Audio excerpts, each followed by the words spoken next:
예, 시황맨의 주식 이야기 오늘의 증시 브리핑 시작하겠습니다. 뭐 아무래도 이제 FOMC 직전이다 보니까 이제 긴장감이 좀 높아질 수밖에 없죠. 이제 미국이 금리를 올릴 거냐. 그러니까 사실 이번 FOMC는 금리 올리는 결정하는 데가 아니거든요. 근데 그 점도표라는 게 이제 제공이 되다 보니까 연준 위원들이 내년에 금리를 언제쯤 올릴 건지 그렇게 예상을 하는지 이거를 좀 보고 싶은 거잖아요. 최근에 이제 2년물 금리가 연준의 정책을 반영한다라는 거거든요. 이제 꾸준하게 이제 뭐 하반기 들어서는 좀 올라가는 모습을 보이긴 했는데 오늘만 놓고 보면은 뭐 미국이 내년에 엄청난 속도로 금리 올릴 거다 이런 분위기까지는 아닌 것 같긴 한데 어쨌든 알 수가 없으니까 뭐 시장에서 생각하는 내년도 두 번, 2023년도에 세 번, 이 정도 페이스일지 아니면 그거보다 더 세게 매파적으로 나올지 이거를 좀 보자. 그러니까 이런 어떤 생각이 있는 거예요. 예, 그러다 보니까 이제 미국 시장도 보면 12월 들어서 제일 위에 있는 게 다우, 이제 가운데 있는 게 S&P 500, 밑에 있는 게 나스닥이거든요. 그러니까 12월에 동일한 시점을 출발점으로 놓고 봤을 때 나스닥이 제일 많이 빠졌고 다우는 이제 좀 덜 빠졌고 S&P 500은 그 다음이고 이렇게 돼 있잖아요. 그러니까 이게 기술주에 대해서 매도가 있다라는 거는 그 FMC와 긴축, 그러니까 1월 연결지어서 투자자들이 좀 긴장을 하고 있다라는 거죠. 그러니까 근데 나스닥이 약하다라는 거는 위험 자산에 대한 선호 심리가 좀 약해졌다라는 거고 이거는 신흥 시장에 대해서도 조금 관심이 걱정스럽게 쳐다보는 쪽으로 가고 있다 이렇게 해석되는 거기 때문에 전체적으로 좀 조심스러워하는 그런 움직임이 좀 있었던 것 같습니다. 그리고 이제 또 중국의 지표도 그러니까 발목을 좀 잡긴 했죠. 장중에 이제 중국 관련된 이슈 나올 때마다 최근에 우리 시장이 좀 주춤거리고 하는데 그러니까 중국의 소매 판매가 예상치가 이제 4.6% 증가했는데 그러니까 3.9% 증가로 나왔거든요. 소매 판매라는 거는 뭐 내수 시장 얘기하는 거잖아요. 소비가 어느 정도 돌아가고 있는지. 근데 이게 예상보다 부진했다. 이거 때문에 중국의 경기가 확실히 별로 좋진 않구나. 이렇게 이제 생각을 하게 됐고, 이거는 이제 중국의 신규 주택 가격인데 계속 이제 떨어지고 있는데 이게 이제 문제는 전달 대비 이번 달에 0.3% 마이너스가 난 건데 이런 어떤 감소폭이 이례적으로 좀 컸다라는 거예요. 그래서 소매 판매, 지금 소비도 부진하고 중국의 부동산 가격도 그렇게 썩 좋은 편은 아니다 보니까 중국 경기가 좀 안 좋구나. 그러니까 이런 걱정도 시장이 좀 올라가기는 좀 애매하게 만드는 그런 요인이었습니다. 다만 이제 최근에 중국이 경기 부양을 하고 있고 또 이제 뭐 골드만삭스라든가 뭐 이런 데서는 내년도 중국 증시에 대해서는 또 긍정적으로 보고 있거든요. 그래서 뭐 이게 뭐 시장을 확 발목 잡기보다는 그래서 뭐 경기 부양 하나 보지 뭐 이렇게 이제 넘어가면서 상쇄되긴 했는데 어쨌든 시장이 밀고 올라갈 정도의 재료는 또 아니었잖아요. 그러면서 이제 시장이 좀 발목이 잡히는 그런 이유로 이제 봤던 것 같습니다. 그 다음에 이제 오늘 뭐 시마오 같은 경우는 주가가 이제 빠지진 않았기 때문에 뭐 이야기는 좀 할 필요는 없는 것 같고 기술적인 흐름으로 보면 이제 코스피 지수가 고점과 저점이 되게 gat혀있는 이틀 동안 양봉이긴 한데 고점과 저점이 좀 gat혀있고 특히 고점은 이제 61선에서 계속 저항을 받는 형태가 되고 있잖아요. 그러니까 이게 FOMC 끝나고 나야 매수세가 좀 가동이 돼서 저게 뭐 매수가 들어와야 올라가는 거니까 이틀 동안 계속해서 매수보다는 매도가 조금 더 위에 있는 그런 형태를 보였거든요. 오늘 뭐 지수는 올랐지만 하락 종목이 더 많았으니까. 근데 이제 일단 61선 근처에서 대롱대롱 매달려 있는 거는 FOMC 끝나고 나면 올라갈 수도 있겠지. 이런 기대심도 어느 정도는 있는 거예요. 그래서 이제 매도도 그렇게 세게 나오진 않고 좀 제법 3천에서 멀어진다 싶으면은 매수는 살짝 붙어서 3천에서 멀리 떨어지지는 않게 관리하는 뭐 그 정도 흐름은 되는 것 같습니다. 그리고 이제 주봉으로 보면 굉장히 좀 대롱 이게 60주선에서 이게 저항으로 되고 있는 형태가 나오고 있죠. 이때는 10월과 11월은 지지선이었는데 11월 첫 주 이후에는 이게 저항선으로 바뀌어 있거든요. 그러니까 이걸 이제 돌파하고 3050을 훌쩍 넘어가 버리면 이제 중요한 저항대를 돌파하면서 이제 코스피가 완전한 어떤 좀 시세 국면으로 좀 갈 수도 있는 그런 위치가 되죠. 근데 지금 계속해서 뭔가 좀 캥기는 게 있는 거예요. 시장 자체가. 예, 좀 걸리적거리는 게 있으니까. 그게 아마 이제 FOMC겠죠. 그래서 이걸 갖다가 좀 보자. 그게 좀 개운하게 개선이 돼야 좀 움직이겠다.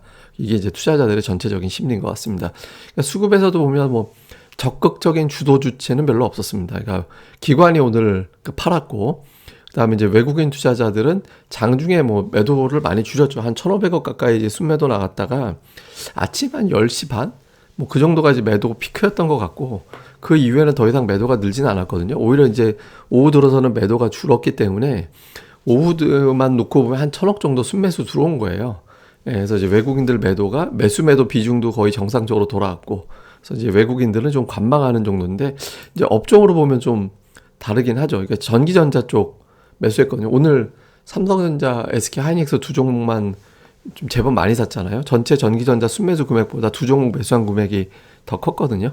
그다음에 이제 의약품 매수하고, 반면에 이제 금융, 운수창고, 화학, 운수장비 이런 거 팔았는데, 제가 뭐 여러 번 말씀드리지만 외국인들이 제대로 작정하고 매수할 때는 전차, 그러니까 전기전자, 운수장비, 그다음에 철강, 화학, 금융까지 매수하거든요. 근데 오늘 전기전자만 샀잖아요. 그러니까 외국인 투자들이 아직 어정쩡하게 있는 거예요. 완전히 이제 내려갈 것 같지도 않고, 그렇다고 올라가기엔 좀 조심스럽고 해서 이제 외국인들이 그냥 필요한 종목만 좀 사놓고 관망하고 있는 상태. 외국인들은 그렇게 보여지고요. 그러니까 기관 투자자들은 뭐 의약품 정도 매수한 거 이외에는 그렇게 두드러지게 보이는 종목은 별로 없었던 것 같습니다. 그러니까 코스닥 쪽에서 보면 IT 하드웨어, 이게 이제 반도체주 쪽이거든요. 그다음에 제약업종 매수가 일부 좀 들어왔고, 일반 전기전자, 이거 2차 전지주 중에서 일부 들어왔거든요. 그래서 오늘 반도체와 2차 전지주 일부 좀 받았고, 그다음에 코로나 이슈 때문에 이제 제약주 정도 매수하면서 이제 그런 종목들 중에서 일부는 뭐 시세가 좀 나오는 형태가 됐죠. 그래서 이런 형태로 대응을 했습니다. 뭐 이후에 이제 투자 포인트를 보면 그 삼성전자, 하이닉스가 어쨌든 버티고 있거든요. 오늘 하이닉스는 그래도 제법 올라간 거잖아요. 그러니까 두 종목이 깨지면 문제가 좀 달라지는데, 그러니까 두 종목이 버티고 수급에서도 외국인들 순매도는 이어지는데 두 종목은 지금 최근 들어서는 계속 매수 우위거든요. 오늘 하이닉스도 제법 많이 매수를 했잖아요.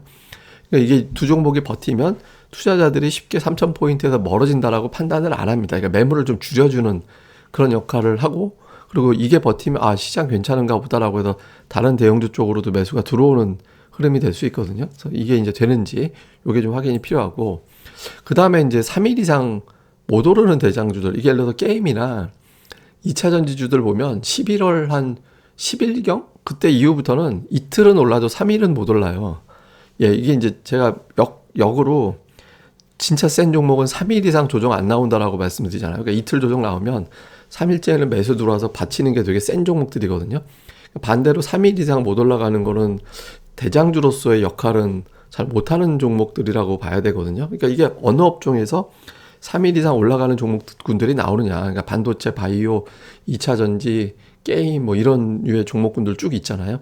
그러니까 여기서 이런 포인트로 한번 살펴보시면 이제 매수세가 제일 양호한 거, 그리고 이제 이거는 그냥 여기서 치고받고밖에 못하네. 그러니까 이게 이제 좀 확인이 되거든요. 그래서 이런 포인트로 주요 업종별 대형주들, 대장주들 흐름을 좀 살펴볼 필요가 있고요.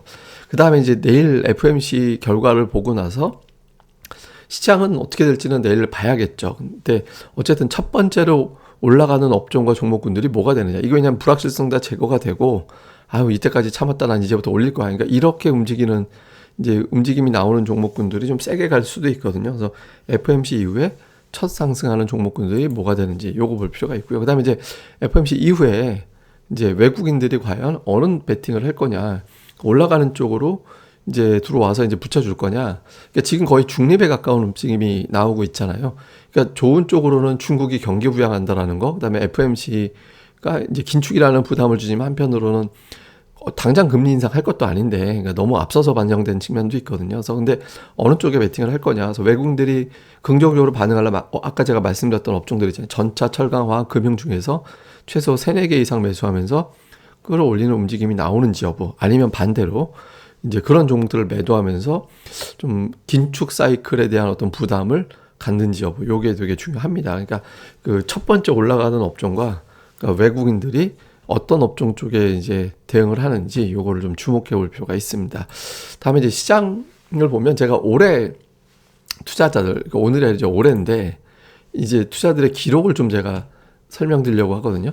올해 들어서 연간 기준으로 상승한 종목, 이 코스닥입니다. 코스닥만. 코스피는 막 ETF 이런 게 다 섞여 있어서 계산하기가 어려웠고, 코스닥은 중간 수익률 난 종목 빼고 연간 기준으로 어제 종가까지 올라간 종목이 704개, 하락 종목이 698개. 그러면 아, 되게 비슷하겠구나, 이렇게 생각이 되죠. 그 다음에 전체 평균 수익률은 14.36%. 그러니까 코스닥에 있는 종목들의 평균적으로 올해 들어서 14% 넘게 올라갔어요. 이것만 보면 되게 좋은 것 같죠. 근데 이제 그 반토막 종목이 50개 정도 되고요. 30% 이상 하락한 종목이 200개나 됩니다. 그러니까 생각보다 되게 많이 빠졌네 싶은 종목군들이 되게 많아요. 근데 이제 100% 이상 올라간 거는 또 87개. 요것도 되게 특이하고. 근데 이제 제일 중요한 건 뭐냐면 올라간 종목, 그러니까 이제 704개 종목의 평균 상승률이 53%가 되거든요. 물론 이게 1위 종목이 1100%짜리 막 이런 게 있어가지고 이제 상승 1, 2, 3위가 좀 왜곡된 측면은 있지만 어쨌든 숫자만 놓고 보면 53%가 올라간 종목의 평균 수익률이고 하락한 종목의 평균 하락률은 23%거든요. 그러면 이게 이제 무슨 의미냐면 올라간 종목들만 골라서 엄청나게 세게 올라가고 나머지는 재미없거나 그냥 빠졌다.